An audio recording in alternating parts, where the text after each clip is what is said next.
one doubts the validity of Christianity over Islam, he need only look at conditions in the Islamic world. Where Islam is embraced, there's chaos, violence, confusion, conflict, and poverty. The world's wealth and general prosperity are confined to the largely Christian West, despite the Islamic world's stranglehold on the global petroleum market. Despite boycotts against it and more or less constant state of war, despite having few allies and even fewer natural resources, Israel, which is situated in the midst of the Arab world, is a beacon of freedom, prosperity, and technological genius.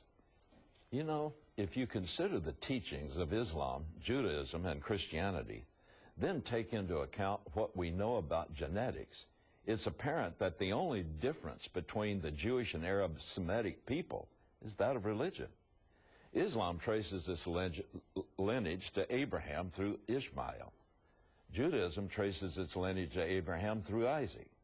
But both agree they share direct ancestry with Abraham. The big controversy today, as it has been for 4,000 years, is which son did God choose to be the heir of the covenants he unconditionally made with Abraham and his divinely chosen heirs? The Muslims claim that Ishmael was the divinely chosen one. The Bible in both the Old and the New Testaments declare that Isaac was the divinely chosen one. Now, this is no small issue. God's entire plan for bringing fallen man back into a relationship with himself is interwoven with who is the chosen heir of God's covenant with Abraham. For God declared his central purpose in choosing Abraham and creating a nation through him when he said, "In you, all the families of the earth will be blessed."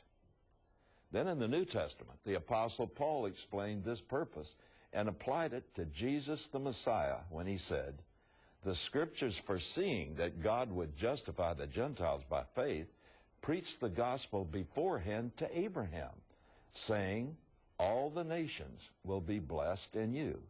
And again, "Now the promises were spoken to Abraham and to his seed." He does not say, "and to seeds," as referring to many, but rather to one, and to your seed, that is, Christ. The correct ancestors of the one who would die for the sins of the whole world is so important that God begins the first book of the New Testament with his genealogy. As an author, I can tell you that's not a way to win people and influence people with writing.